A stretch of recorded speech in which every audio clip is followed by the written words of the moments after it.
والذين يؤذون النبي ويقولون هو أذن قل أذن خير لكم يؤمن بالله ويؤمن للمؤمنين ورحمة للذين آمنوا منكم والذين يؤذون رسول الله لهم عذاب أليم يحلفون بالله لكم ليرضوكم والله ورسوله أحق أن يرضوه إن كانوا مؤمنين. أعوذ بالله من الشيطان الرجيم. بسم الله الرحمن الرحيم. الحمد لله رب العالمين والصلاة والسلام على سيد الأنبياء والمرسلين نبينا محمد وعلى آله وصحبه أجمعين ومن اتبعهم بإحسان إلى يوم الدين. قال الله جل وعلا: ومنهم الذين يؤذون النبي ويقولون هو أذن قل أذن خير لكم يؤمن بالله ويؤمن للمؤمنين. الله سنجد ومنهم دندر بهم بنافقين أي المنافقين النافقين الذين يؤذون النبي بنفروا بالنبي. في آية جكواري وانجني بدو كسب جكا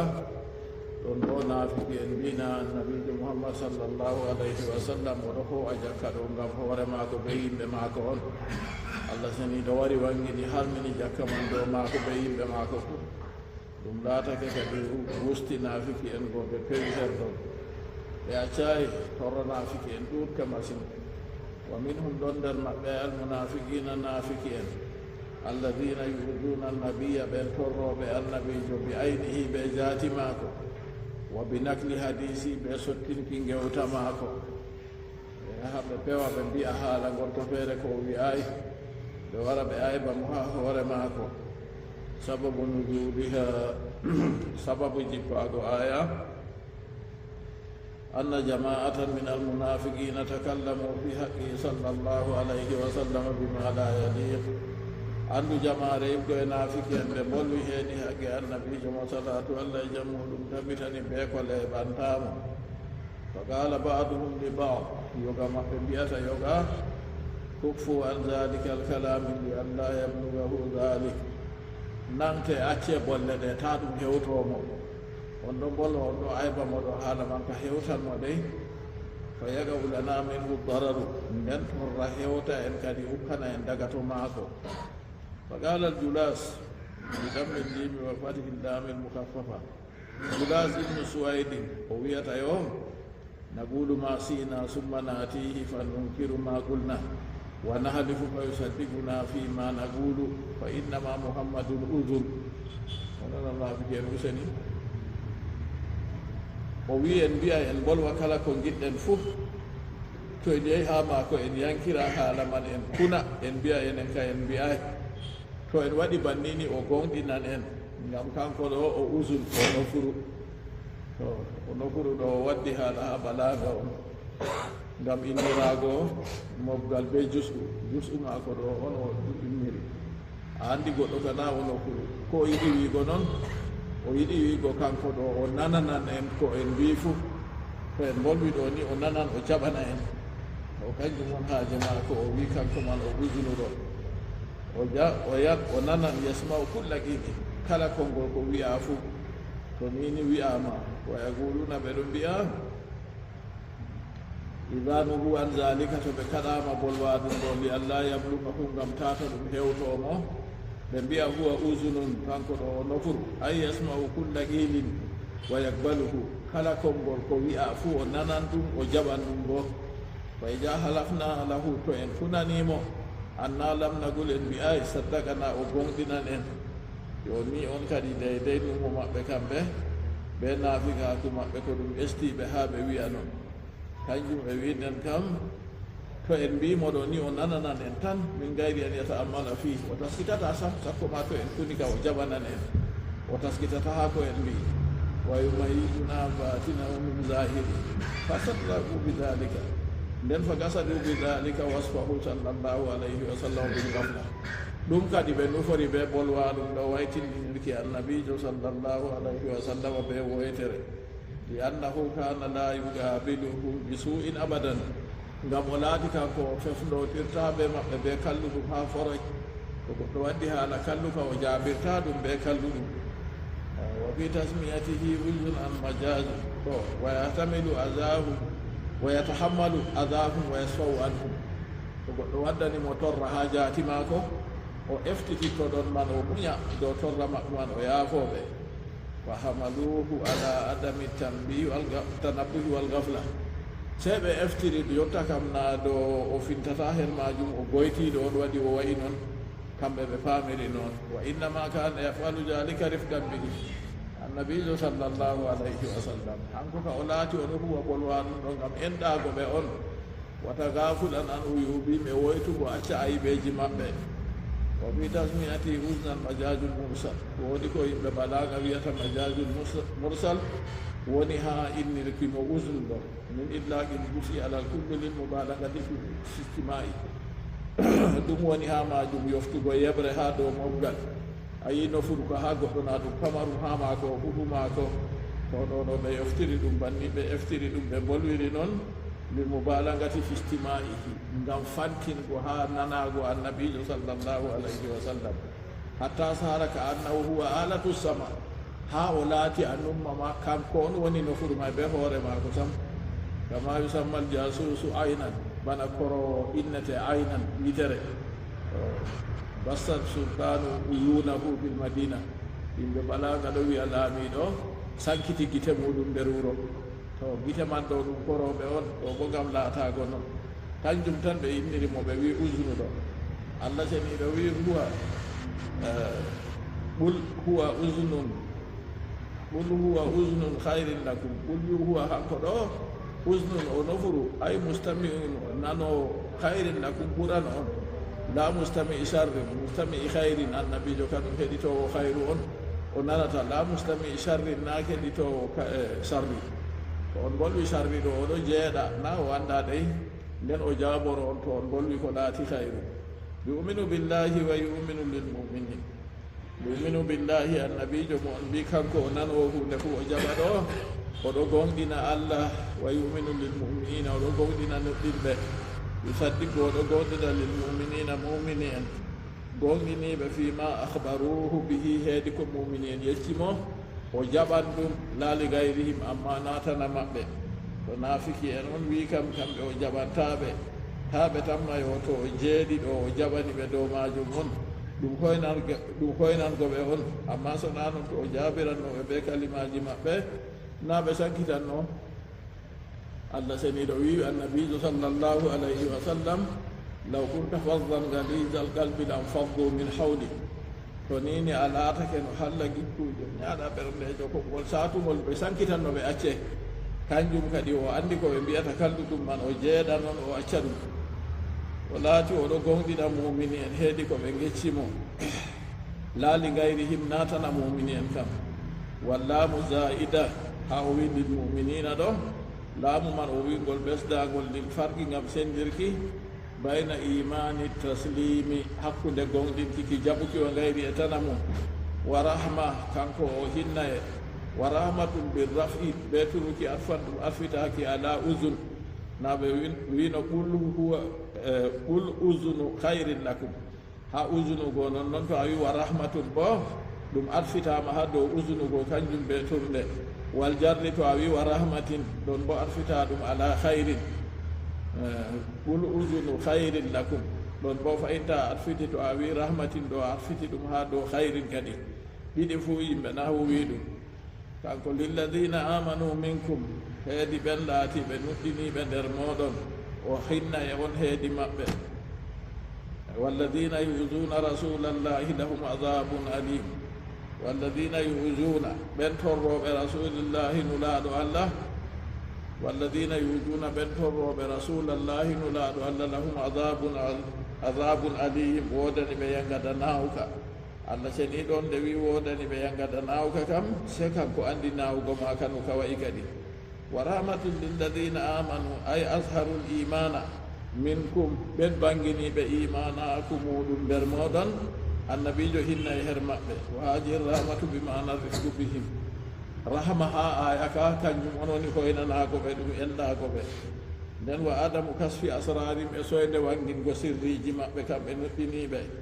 la bimana tasdiqi lahum nayo annabijo sallllahu alayhi wa sallam gonɗinaɓe dey a andi kamɓe on gonɗinta annabijo kam fa inna rahmatahu fi dunia ammatum lil barri wal fajir andu hinna e annabijo sallllahu alayhi wa sallam enɗam mako ɗam woni ha yimɓe har duniyaru ɗo huuɓi goɗɗo boonuɗo be gueddo allah fuu wa fil akhirati muktassa bil barri duna al fajir amma ha al akhira kam hinna e allah seniɗo hertori be boonuɗo on ko luuti gueddo allah kanko kam torra wonantamo isiya tabiatun li rahmatillahi taala wa isani ngam hinna e annabijo enɗam annabijo ɗon tokki enɗam hinna e allah seniɗo be mbondi muɗum yo nde laatake banni kamɓe man ɓe andi annabijo sallllahu alayhi wa sallam ha o jeeɗata o acca ɓe ɗo nayi o anda ko ɓe mbiyata kalluɗum o andi to kanko o laatake o hinna e on heedi ɓen nuɗɗiniɓe nder moɗon kalimawol imanaku ɗum yoftete tum ɗum waran ha qur'anu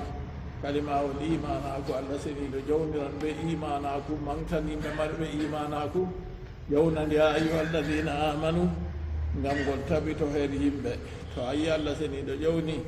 ya ayuha alladina kafaru a andi yeɓre wonde feere to allah ƴewni ya ayuha nnasu ɗon bo a andi yeɓre wonde feere noon to o wi amanu bo lilladina amanu woodi ɓen nuɗɗinɓe danage imanako ɗum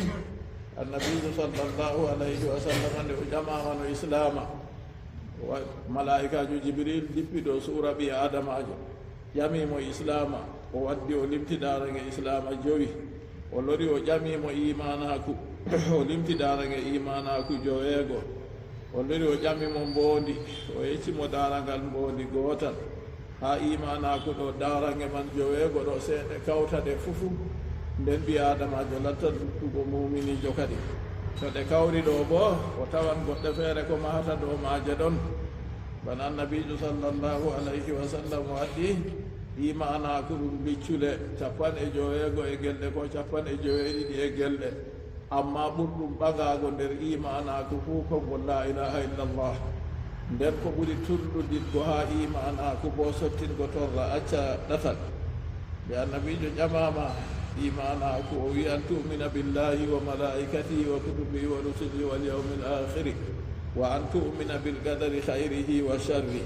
ɓen laatiɓe ɗo nuɓɓini bana ni annabijo sallllahu alayhi wa sallam kanko o laatake o hinna e her maɓɓe o enɗoɓe o wanginta o bustataɓe o wanginta aybeji maɓɓe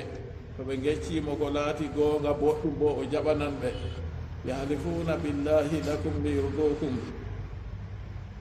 kamɓe naafiki en ɓe yahlifuna billahi lakum ɓe ɗo hunano on allah ayyuhal mu'minuna onon nuɗɗinɓe fima balagakum anhum heedi ko hewti on daga to maɓɓe kamɓe naafiki en min azar rasuli ibgo e torruki nulaaɗo annahum ma atawhu way kamɓe ɓe ɓe garanayi ɗum torra ko ɓe mbino go deede ko ɓe mbiyanno annabijo sallllahu alayhi wa sallam ni o wayi goo ɓe ngara ɓe kunano on ɓe mbiya ɓe mbiyayi noon to renta kadi derɗirawo julɗo tata hunde a wi nden nden a lora a huna a wiya wiyayi ɗo ɗum dikku naafikaku on yo a anda ɗum daytoɗa ɗum yahliful munafiquna lil muminin naafiki en ɗo hunana nuɗɗinɓe naafikaku ɗum kanjum woni suuɗugo keferaku nden wangina diina juulan suuman huwan kala kuuɗe fuu nden keferaku ɗo suuɗi nder ɓernde muɗum keferaku man ɗume yankirki ko annabijo muhammad sallllahu alayhi wa sallam waddi andira ɗum dow laru se goɗɗo nuɗɗina ɗum nden kanko o yankiri ɗum yo nden ɗo laatano naafikijo yankirgo kuuje goɗɗe feere ɗe tabiti ɗe diina ko malla ɗe duniyaru bana ko laatata wonata ha cuuɗi ɗum nder genale ko nandi iri man to yeɓre feere ƴaƴande wayo qur'aniyun wala qur'aniyuna sam kazzabuna tan ɓe pewoɓe tan wala qur'aniyun ɓe mbi wayya ngada nder yanade ɗo wooda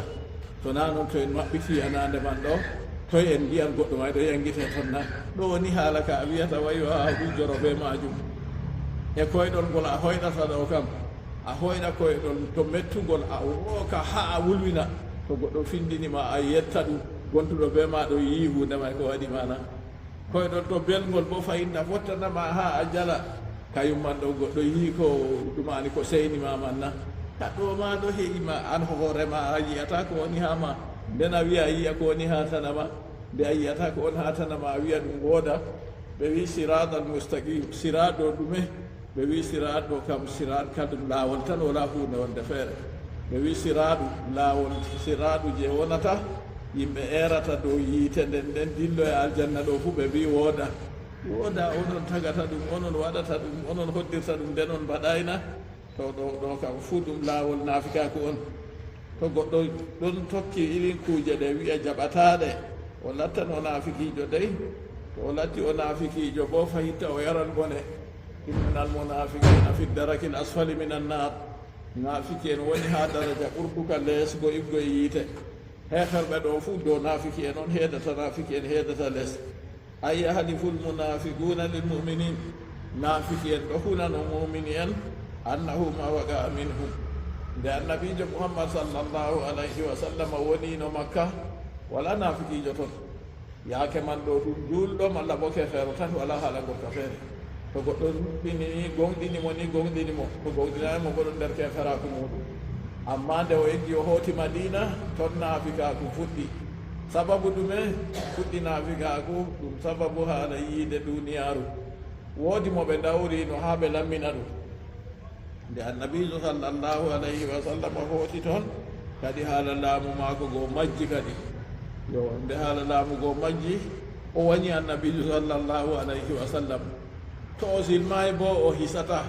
se o silmi dow ha ɗemgal mere noon nder ɓernde ka wooda oɗo wañi annabijo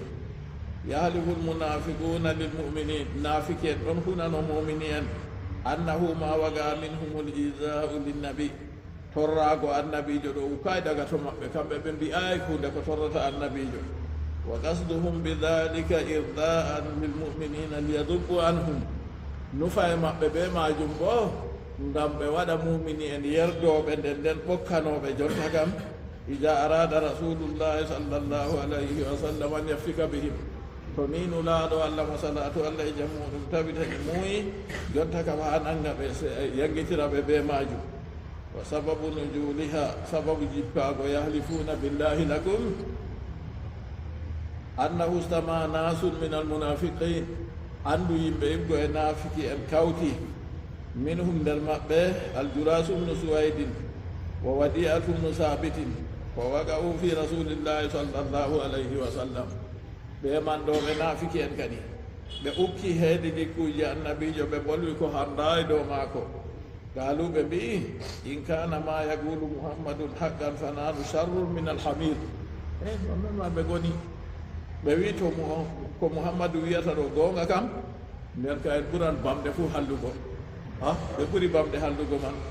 na har allah seni ɗo tindiniri woɓɓe feere ka masali ɗimari hamilu asfaran ba misalu bamɗe donande defte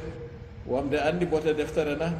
yo ɓe wi to ko muhammadu wiyata ɗo ɗum goonga kam wananu sharrun min alhimar nden ka enen hamiri enen ɓuri hallugo dininta bamɗe oho non man ko muhammadu wiyata ka goonga nde ɗum goonga bo nden ka kamɓe ɓuri hallugo dininta bamɗe kana umraka dewal amin nargo wamde juulana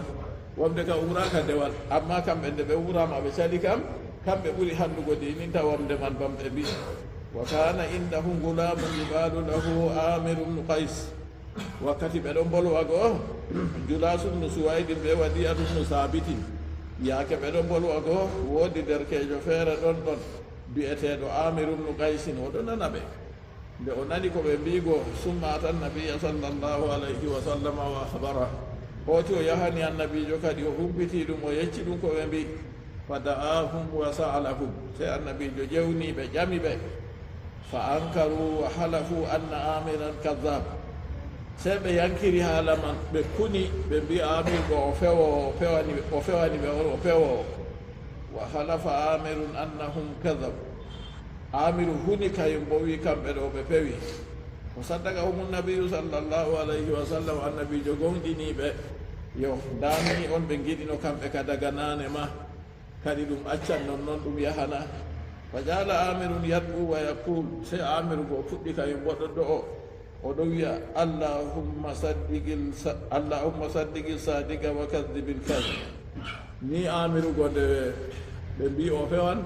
ɓe kuni annabijo jaɓani ɓe amiru laatake ɗo waɗa du'a o wiya ya allah gonɗin gonɗuɗo ya allah fewnu pewowo bo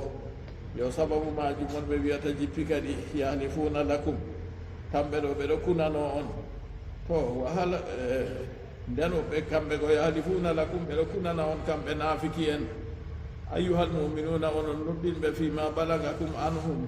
heedi ko hewti on daga to naafiki en min adar rasuli ko e torranulaɗo way annahum ma atawhu kamɓe ɗo na ɓe garanayi ɗum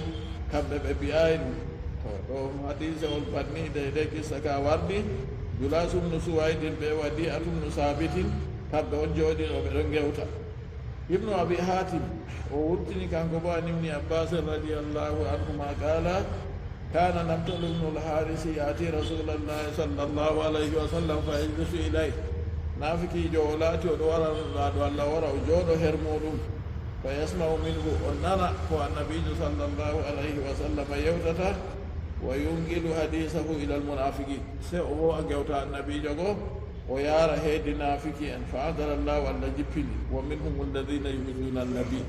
ɗon nder maɓɓe kadi torroɓe annabijo muhammad sallllahu alayhi wa sallam torramat ka ɓe torrirtamo man ɗo ɓe ɓoliɗe ɗe ɓe kosata ɓe jaarina yimɓe woɓɓe feere go yalifuna billahi lakum ayyuha almuminun liyurdukum haaje maɓɓe ngam on gerda ɓe to on gerdi ɓe goo yaake man on heɓa on ɓokkana ɓe ha nulaaɗo allah taha ayba ɓe ta nangira ɓe ɓe bolle maɓɓe wallahu wa rasuluhu wa haqqu an yurduh allah e nulaaɗo muɗum ɓuri henago ɓe gerdina ɗum ɓiɗɗa ati ɓe ɗowtare in kanu muminina to ni ɓe laati ɓe nuɗɗiniɓe kam na ɓe gaɗa deydey mumini en yerdoɓe nden ɓokkanoɓe ha nulaaɗo allah kay ɓe ɗowtano allah e nulaaɗo muɗum on yerdotoɓe to in kanu muminina haqqan to ni ɓe laatake ɓe gonɗiniɓe no gonɗi wa tawhidu damiri li talaju min rida ayni wotiɗirki lameri ha o wi wallahu wa rasuluhu wa haqqu an yurduhu ayi yurduhu lameri man wari ɗo goɗɗo goto nden allahu wa rasuluhu ɗon bona ɗiɗina o wi ɗon man ɗo laatake wa tawhidu damiri wotiɗirki lameri litalaju min rida ayni ngam gismotirki yerdaji ɗiɗi fuu to a andi ko allah yerdi kanjum nulaɗo allah yerdito aw malla bo habaru allahu wa rasuluhu ko malla bo kayuman ɗo ɗum habaru ona allahu wa rasuluhu ko habaru allahu wa rasuluhu majufun o wi malla bo habar ha allahu wa rasuluhu ɗo ɗum moyta ɗum kanjum waɗi o waddiri ɗum banni ko o wolwata ɗo haala nahu yimɓe nahu wolwata ɗum to wallahu wa rasuluhu haqqu an yurduhu o wiwa damiru mufrad lameri yurduhu wama gablahu musanna ko woni yeeso man ɗo ɗilɓinaɗo allahu wa rasuluhu kayum bo ɗum inɗe ɗiɗi to fallima ufrida damir e ko waɗi kadi lameri man wajjiɗina kadi a haqqu an yurduhu o wiyay an yurduhuma ko waɗi noon fa ajaba almufassiru tafsir o jaabi bi annahu afradahu o wajjiɗini jotta ka lameri ɗo li anna rida ayni wahidum ngam gerdaji man ɗiɗi fuu ɗi gooti ko allah yerdi kanjum nulaaɗo allah yerdoto li anna rida rasulillahi tabi'un li ridallahi wa lajimullah yerda nulaaɗo allah ɗo tokki yerda allah seniiɗo ɗo lismi bo yerda allah seniiɗo wal kalamu jumlatun wahida o wi wolde man ɗo laatake ɗum jumla ngoota on awi jumlatun habarin malla bo ɗum jumla habar arrasuli heedi nulaaɗo ma walla wa rasuluhu go nden wa hujifa habaru lafjil jalalati li dalalati ma badahu alay nden habaru allahu go moytama habaru muɗum ha ɗo ngam handago ko woni ɓaawo majum ɗo habaru ma aw malla bo habaru no lafjil jalala malla bo an yurduhu ɗo ɗum habaru ha lafjil jalala ha allahu go wa habaru wa rasuluhu majufun nden habaru rasuluhu bo kayum bo moyta ɗum ko waɗi li dalalati ma gablahu alay ngam handaki ko woni yeeso majum ɗo majum fa fihi nden ka woni her muɗum imma alhasfu min asani li dalalati l awali alay imma moytugo jotta ka habaru wallahu wa rasuluhu ɗo moytugo habaru muɗum ngam jotta kam handago arande ɗo dow muɗum aw bil aksi malla bo habaru arande on moyta ngam handuki habaru ɗiɗaɓol dow muɗum kanjum waɗi wallahu wa rasuluhu haqqu an yurduhu haade de pelle nokkure nde salorta yimɓe ɓurna fu to goɗɗo janngan kesum nden ɓe hakkilo ɗo pellel man saɗananmo machine na ɗum ɗon ala alarina ko ha toye ɗum woni wallahu wa rasuluhu haqqu an yurduhu to an yurduhu nda wallahu wa rasuluhu allah e nulaɗo mum nden haqqu an yurduhu yertinamo o goto ɗo ɗum moye kanko o kanjuma on waɗi o wangini ha ɗo ɗo ngam yerda nulaɗo allah kam ɗo lismi tokki yerda allah seniɗo kanjum waɗi lameri man warti hunde woore alam yalamu annahu man yuhadi billah alam yalamu annahu man yuhadi llaha wa rasulahu fa anna lahu nara jahannama khalidan fiha dhalika al-khizyul 'azim يحذر المنافقون أن تنزل عليهم سورة تنبئهم بما في قلوبهم قل استهزئوا إن الله مخرج ما تحذرون ولئن سألتهم ليقولن إنما كنا نخوض ونلعب قل أبالله وآياته ورسوله كنتم تستهزئون لا تعتذروا قد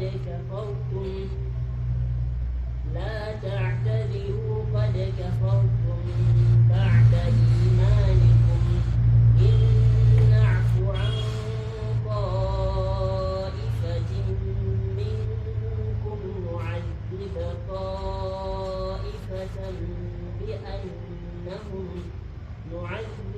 طائفة بأنهم كانوا مجرمين. قال الله جل وعلا ألم يعلموا بلا بأنه أيسان كوني في من يحادد الله ورسوله قوم يدونني ألا ينولادون يساقق الله ورسوله ملوتي ألا لوتي نولادو الله فأن له نار جهنم يت جهنم ودني on man jazaan barjari khalidan fiha wulumotoɗo nder maage o woni mo luudani allah seniɗo mayri ɗo keferaku yo o dumotoɗo nder yiite kadi kamɓe man ɓe anda noon na nden ɓe ɗo gadda ɓe dede ko luudanta allah seniɗo ɓe nulaɗo muɗum ɓe ɗowtantaɓe ɗo dalika alkhisu ɗum a ton ma bustu ala dimu mangu to nini goɗɗo nasti yiite duumi ɗo maage kam kay ɗo woni gurtu heɓi mo kadi ɗum man ɗo ayaji ɗuɗɗe masine waddi noon mo allah seniɗo yangiti ɗum kam fagat mo allah yangiti kam allah fagat ahzaytahu haqiqa a bustake on man ay dalika alkhisu l adimu lunango allah e nulaɗo allah ɗum sabbibina goɗɗo nastugo yiite jahannama duumo nder maage kayum woni bustu mangu kadi yajaru lmunafiquna nafiki en ɗo kula yakhafu lmunafiquna nafiki en ɗo kula an tunazzala alayhim to jippine dow maɓɓe suratun surawol tunabbi'uhum bima fi qulubihim ngon yeccaɓe ko woni nder ɓerɗe maɓɓe ay yahdaru lmunafiquna an tunazzala alayhim ay almuminin ta surawol jippa dow mumini en jippa dow annabijo muhammad sallllahu alayhi wa sallam nden kanko goo o wara o janga dow mumini en nana dede ko wonno ha ɓerde maɓɓe goo tunabbi'uhum surawol goo ɗon yeccaɓe bima fi qulubihim ko woni nder ɓerɗe nafiki en minan nifaqiggo e nafikaku wa hum ma dhalika yastahzi'un nden hamɓe hawtade be bolwa ɗum ɗo bo fayinta ɓe ɗo busta ɓe bo nazalat haji l ayatu aya ka jippi fisnayi asara rajulan ha worɓe 12 min almunafiqina ebgo e nafiki en وقفوا لرسول الله صلى الله عليه وسلم على العقبة nulaɗo allah yahino ko ɗum hootan jotta ka ɓe dari dow to nde ɓe dawridake haaje maɓɓe darago ɗon ha ɓe nanga nulaɗo allah way ɓe accata ɗum lamma raja min gaswati tabuk liyaftaku bihi ida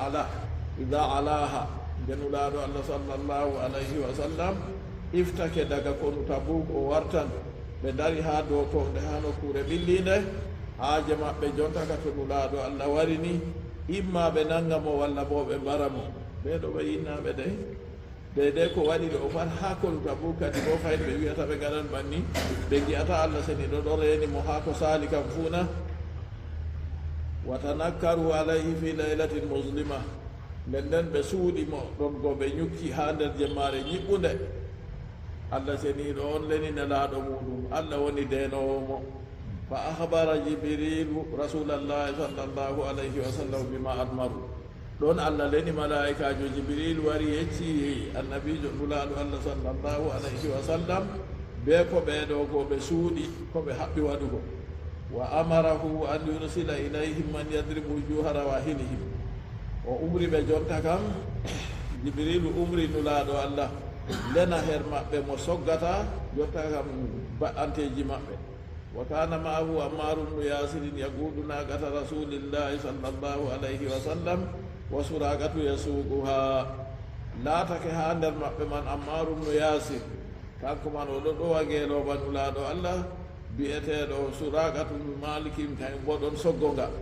fa qala li hujayfata se o wiyata hujayfa idrib wujuha rawahilihim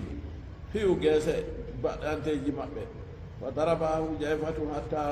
nahaha ani tarigi wato o fiya geese maji ɗo o firlita ɗi o haɗa ɗi tokkugo ha dede laawol ngol ɓeeɗo o waltanimo goo ɗon jonta ka o wari o firliti geeloɗi goo hatta nahaha ani tarigi ha o ɗakkitini ɗi acci tokkugo laawol ngol ɓeeɗo wayɗo waltanimo toon goo falamma nasala qala li hujayfa wakkati nde o jippi nden o wiyata hujayfa hal arafta min al qawmi ahadan yimɓe ɓe waltanino en ɗo woodi mo anditi goto nder maɓɓe na fa qala hujayfa wi lam arif minhum ahadan ya rasulallah wala goto nder maɓɓe fu momi anditi yanulaɗo allah fa qala rasulullahi sallllahu alayhi wa sallam innahum fulanun wa fulan ɗon nulaɗo allah yeccimo kadi kamɓe man ɗo ɗum wayne ɓe wayne hatta addahum kullahum ha o limtiɓe ɓe sappo e ɗiɗo ɓe fuu ɓen go ɓe wayi o ɓe jooɗino ha laawol ha ɓe nanga nulaɗo allah malla ɓe mbara ɗum ɓe torro ɗum goo o limtiɓe ɓe sappo e ɗiɗo fuu fa qala hujayfa halla basta ilayhim man yaktuluhum nden ɗon hujayfa wiyata nulaɗo allah e ko haɗi kadi allena her maɓɓe le mo barata ɓe fa qala nulaɗo allah wi akrahu an taqula al arabu lamma dhafira bi ashabi aqbala yaktuluhum bal yakfina allahu biddila o wi kadi miɗo wañi tata arab en mbiya jotta kam nde muhammadu heɓi jaali sahaba en muɗum jotta ka o firniti oɗo bara ɓe amma kadi heƴi en ñawgol ngu feere ngu tammi ɓe heɓugo wa hiya harajum min narin yasharu fi akbafihim ɗum woodi puɗɗe goɗɗe feere gulɗe pantuɗe wurtata futtata heedi balɓe maɓɓe kanjuman ɗo ni ɓe ñawiran ɓe majum ɗum heƴi en ha maɓɓe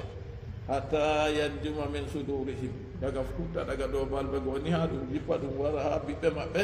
sababu majum go laata halaku e maɓɓe o wi kadi ɗo heƴi en be maɓɓe annabijo sallllahu alayhi wa sallam a yibano allah seniɗo innimo raufur rahim ɗuuɗa en ɗuɓiijo ɗuuɗa hinnukiijo so na noon goɗɗo mo waɗimo banni numule to a noon a woodi bawɗe yimɓe man ɓe ngaɗi banni fakat to ɓe heɓima ɓe mbareteno nden an bo a woodi jaalorgal dow maɓɓe a accanno ɓe na annabijo mo jawmi ko innimo raufur rahimum ɗo a yi seeɗay ɗo noon nda kadi jotta ka enɗam on o enɗi ɓe o acci ɓe be noon man fuu kadi allah hisnimo sarri maɓɓe nde hisi nananema kisdam on ɗaɓɓititte to nden o wiyata gol istaajibu janceni amrata hadidin ɗum umrore nde telɓago on nayo umrore nde woɗɗum ha ɓe kuwa banto goɗɗo ɗo waɗa hunde aɗo haɗa mo nden nden o accayi ko ɗum ɓinguel ko malla bo suka ma ko nanndi iri man miɗo haɗe hunde ka jaare aɗo waɗa sike yo waɗu kadi waɗu man ɗo na a umrimo o waɗa kanjo o wi amrata hadidin umrore nde haltuɗi umrore nde telɓago on ɓurɗi wan muhammad istaajibu janceni ɓaɗa on jancata inna allaha muhrijun ma tahdaru inna allah ande allah muhrijun gurtinowo musiruno bangino ma tahzaruna ko on rentata ihrajahu wurtinki ɗum min nifaaqi kum iggoye naafikaku moɗon yo de ɓe hulata man ɗo banni seedata ɗum wangi kadi kanjum ɓe wi suurawol ngol nde jippi ɗo ha yimɓe sahabo en laaɓɓe ma ɓe kuli tata yo goɗɗo ko goto luttayi de koye nagol busti ɗum en jangino daga aran magol ha hidande saali nde gonɗo inne suurawol man ɗo bustowol ngam dalila ko ngol fefti yimɓe naafiki en herɗo wala in saaltam wallahi to ni a yamiɓe o wi laamu ɗo laamu gasa min laamuwol ngon hurayre anistija himbika ɗo jancakima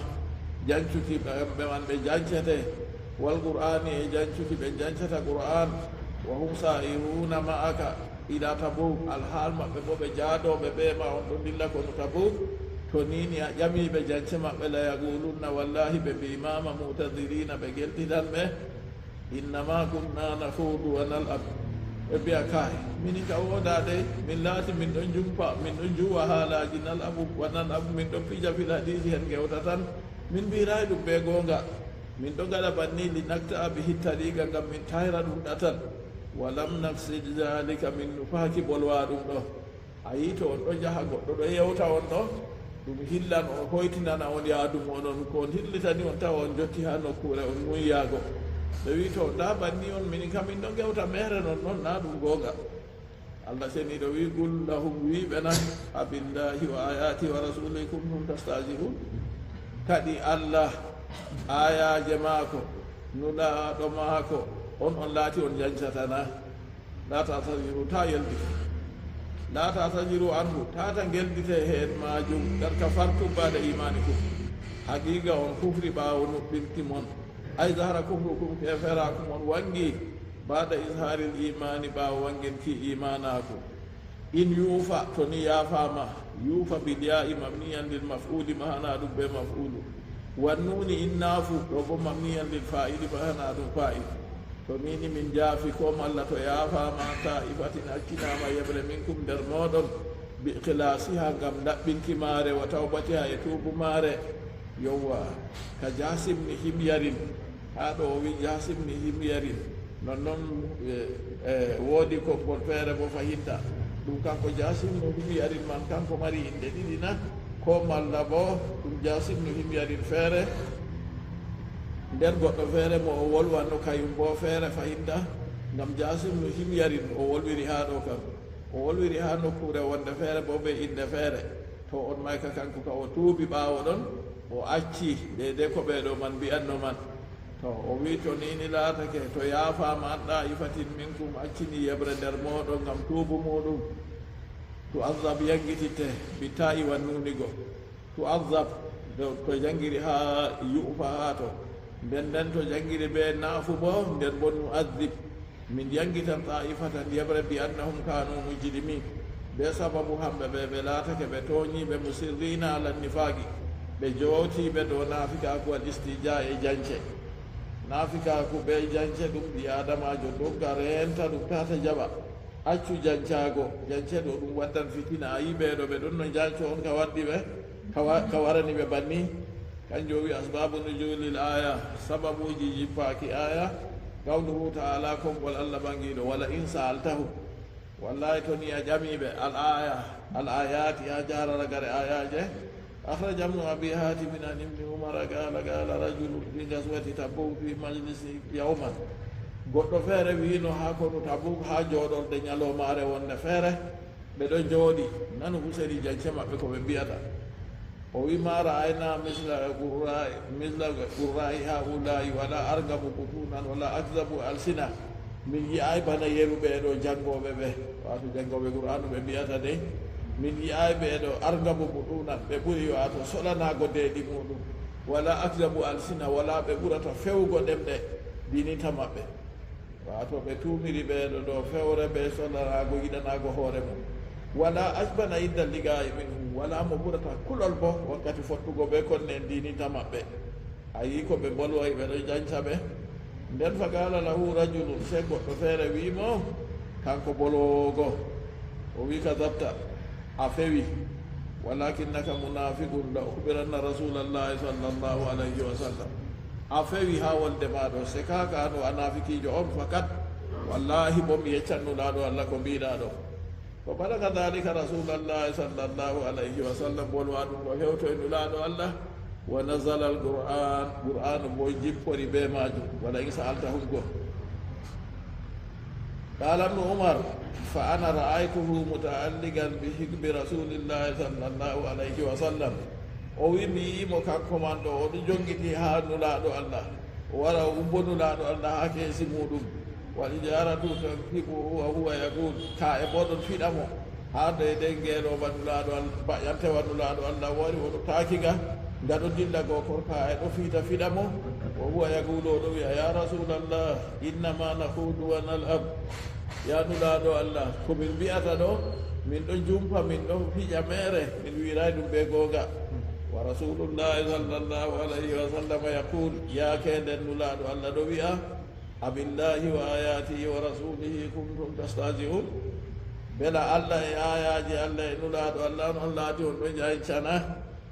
yo summa akhraja min wajhin akhara an ibni umara nahwa ko nandi e magol wa summiya arrajulu abdullahi ibnu ubay gorko man ɗo innama ɗum abdullahi ibnu ubay mawɗo nafiki en kanko on jotta ka ɓe dawrinoɓe lamminanmo nde nulaɗo allah sallllahu alayhi wa sallam hooti madina haala laamu maako go majji se o wañi nulaɗo allah to wiyama goɗɗo man ɗum kanko wi haala ka noon fahimta wa akhraja an ka'b ibni malikin qala mahsiyu ibnu himyar ha mahsiyu ibnu himyar ɗo konko on goɗɗo feere bo wiyata ha mahsiyu ibnu himyar inde maako ɗo o waddi inde wonde feere o wi jasimnu himyar to jasimnu himyar man ɓe mahsiyumnu himyar ɗum gotona ko feere feere ko malla ha inde maɓɓe man on jotta ka ɗum argidiri waɗi banni to o wiyata lawadittu anni uqaadi ala an yudraba kullu rajulin minhum mi'atan mi'a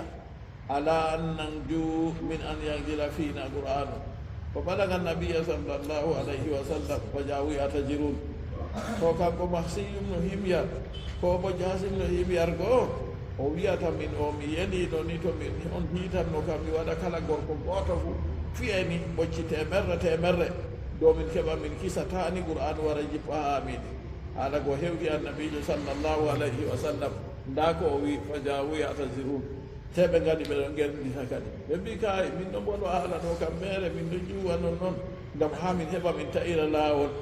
ɗum kadi fa anzala llahu se allah jippiniyake man la ta'tadiru ta yendite fa kana alladi afallahu anhu mahsiyu ibnu himyar mo allah seni ɗo yaafi ɗo kanko woni mahsiyu ibnu himyar o wino goɗɗo fu ɓocceno ɓocci temerre ha ɓe heɓa ɓe hisa goo nden fa summiya abdourahman o wi innama bo ɗum abdourahmani wa sa'ala allaha an yuktala sahidan ɓawo man mahsiyu ibnu himyar go innama kadi abdourahman wa sa'ala allaha an yuktala sahidan la yulamu bi maktali kanko o tuubi o wurti haala ɓeyago ko waɗanno go nden o tori allah seni ɗo kanko o bare o saytuɗo tata ande bo moy woni mo mbari mo o qutila yawmal yamama la yulamu maktalu illa man qatal o barama yande yamama ha ɓawa nabijo sallllahu alayhi wa sallam ha konuji ɗi laatake aboubacry siddiqui radiallahu anhu ndenino nden ɓe anda bo moy woni mo mbari mo nder yimɓe man non fa in wa akhraja ibnu jaririn an qatadata anna nasan min almunafiqina qalu fi ghazwati tabuk o wi andu yimɓe woɓɓe feere imgo e nafiki en ɓe mbino ha konu tabuk ɓe mbi ɗume yarju haja rajula an yaftaha busura sami wa husunaha hay'at ɓe wi gorko o jonta way oɗo tamma o maɓɓitan soroji sam jonta kam ɓe soroji muɗum kaɗitiɗi na ɗum ɗo ɗum waɗata wato annabi jon ɓe wiyata banniɗo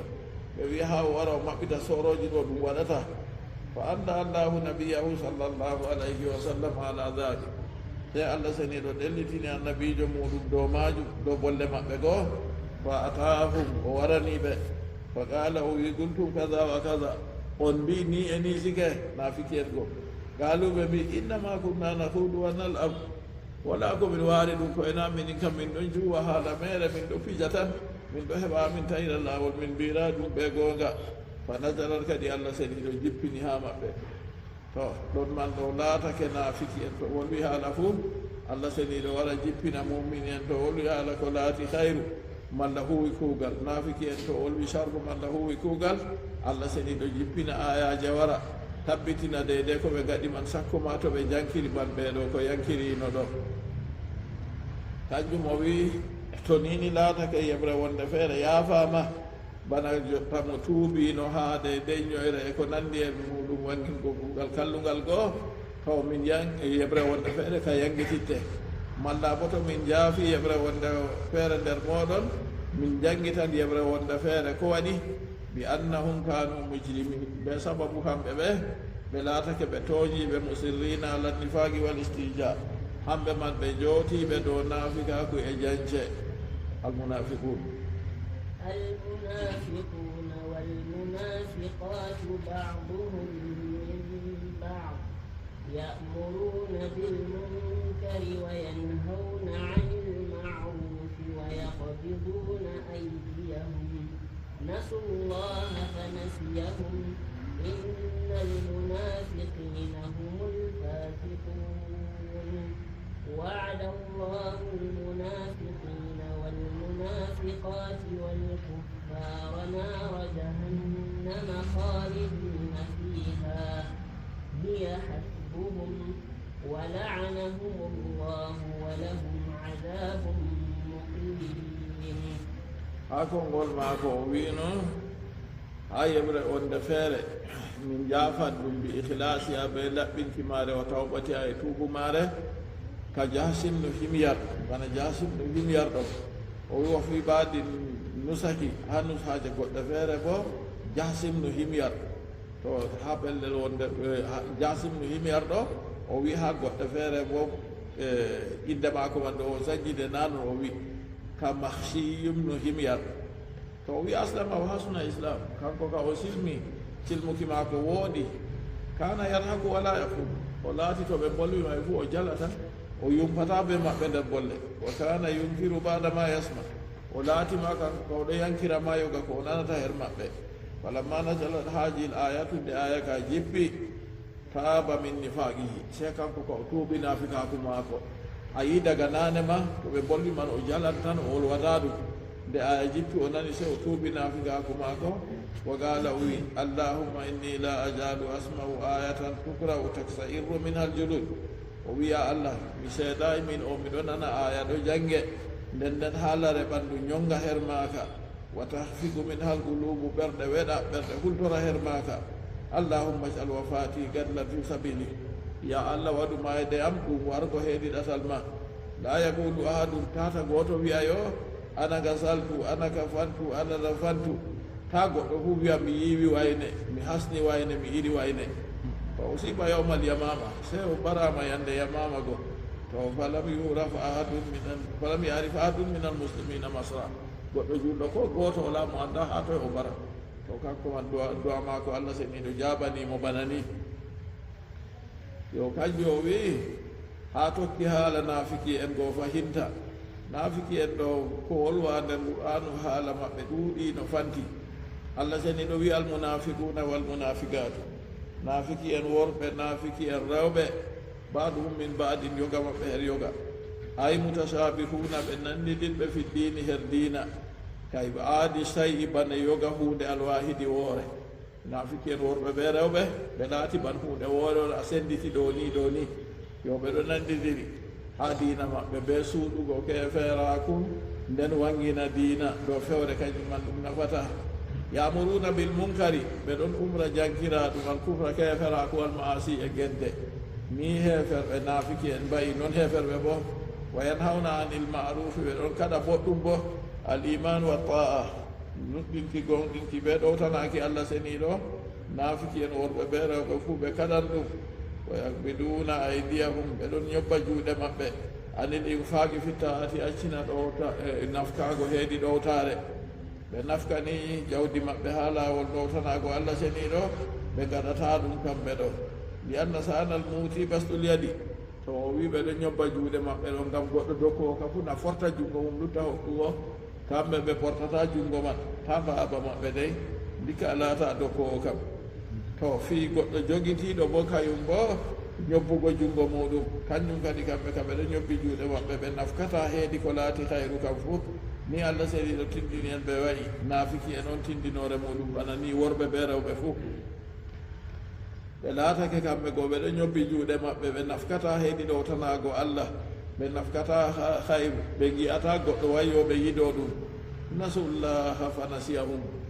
kamɓe man nasullaha ɓe acci allah tarakuɗa atahu ɓe acci ɗowtanago allah fa nasiyahum tarakahum min luttu allah bo acci ɓe yiggo en ɗam muɗum en ɗam allah ɓe keɓata kadi innal munafiqina humul fasiqun innal munafiqina munafiki en humul fasiquna hamɓe woni fasiki en kamɓe woni losi acci ɗowtare acci ɗowtanago allah seniɗo jotake kayum dow gedde wa'ada allahu almunafiqina walmunafiqati walkuffar allah inani nafiki en worɓe be nafiki en rewɓe be heferɓe fuu nara jahannam yiite jahannam khalidina fiha ɓe ɗumotoɓe nder maage hiya hasbuhum hange mange heyiɓe jazaan wa iqaban yiite jahannama ɗo heyiɓe mbar jaari maɓɓe ha nafikaku maɓɓe e yangada ka ɓe yangitorte gam dalila nafikaku maɓɓe walanahumullahu allah huɗiɓe allah laaniɓe abadahum allah woɗɗiniɓe an rahmati accini hinnaye muɗum walahum adabun muqim wodani ɓe yangada jootika ɗo to ɓe nasti nder yiite goo ɓe mayri ɓe naafikaku goo ɗum woni ɓe gurtata daimun yangada nduumika to laatake banni ɗum man ɗo andi kadi jottaka torraka fuu hewti ɓe e toye jottaka ko ɓe rentanno goo na ɓe hisayi kadi yangada ka duniya on kamɓe ka ɓe giyanno way ɓeɗo renta waɗi ɓe bangini dina nden ɓe suuɗi naafikaku ɓe suuɗi keferaku nder ɓernde maɓɓe